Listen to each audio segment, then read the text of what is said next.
পাল্টা গণ অভ্যুত্থানের চেষ্টা করে থাকেন, তাহলে আপনাদের গায়ে বানা জানাজা পড়ার লোক খুঁজে পাবেন না।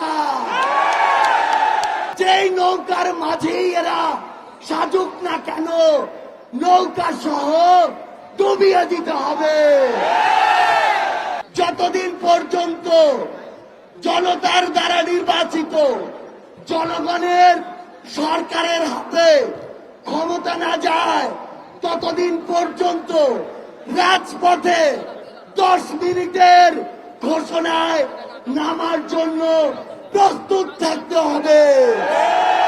যেই স্বৈরাচারী সরকার পুলিশ দিয়ে আমাদের ব্যারিকেড দিয়েছিল, সেই স্বৈরাচারী সরকার কোথায়?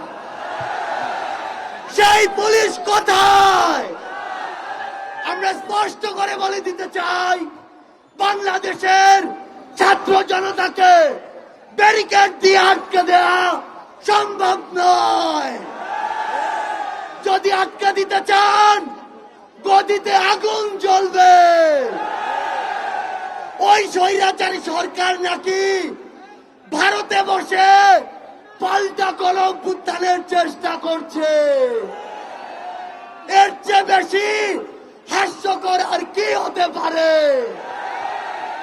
আমরা স্পষ্ট করে বলে দিতে চাই, যদি যেখান থেকেই হোক পাল্টা গণ অভ্যুত্থানের চেষ্টা করে থাকেন, তাহলে আপনাদের গায়ে বানা জানাজা পড়ার লোক খুঁজে পাবেন না।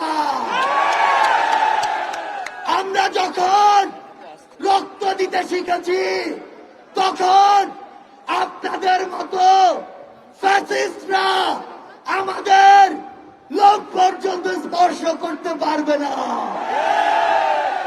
আমরা বলে দিচ্ছি, লক্ষ মানুষের সমাগম দেখেছেন, এরপরে যদি আমাদের দিকে চোখ তুলে তাকানোর সাহস করেন, কোটি মানুষের সমাগমে পিষে ফেলব। আমরা স্পর্শ করে বলে দিতে চাই, এই বাংলাদেশ 16 বছর পরে স্বাধীনতার যে নতুন মুখ দেখেছে, সেই মুখের দিকে কেউ যদি নজর দেওয়ার চেষ্টা করে, তাহলে তার জায়গা আমাদের এই বাংলাদেশে হবে না। আমরা একটি কথা আপনাদের স্পষ্ট করে বলে দেই, ওই যে শয়তানরা, ওই যে কুচক্রীরা, তাদের যারা দোসর, তারা কিন্তু একদিনের অভ্যুত্থানে এই দেশ ছেড়ে চলে যায়নি। সালমান এফ রহমানের মতো ভণ্ড সেজে লুকিয়ে আছে আমাদের আশেপাশে। এদেরকে প্রতিহত করতে হবে। যেই নৌকার মাঝেই এরা সাজুক না কেন, নৌকা সহ ডুবিয়ে দিতে হবে। আপনাদেরকে স্পষ্ট করে বলি, আমরা আমাদের একটি ধাপ মাত্র পার হয়েছি। যতদিন পর্যন্ত জনতার দ্বারা নির্বাচিত জনগণের সরকারের হাতে ক্ষমতা না যায়, ততদিন পর্যন্ত রাজপথে 10 মিনিটের ঘোষণায় নামার জন্য প্রস্তুত থাকতে হবে।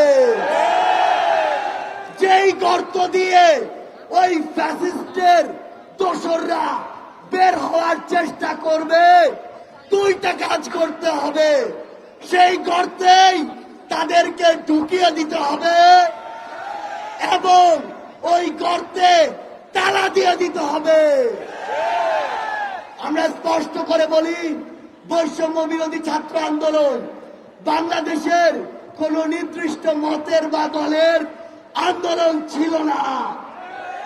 এটি ওই ফ্যাসিস্টদের বিরুদ্ধে পুরো বাংলাদেশের সকল মতের, সকল দলের, সকল জাতের, সকল বর্ণের মানুষের সম্মিলিত একটি আন্দোলন ছিল।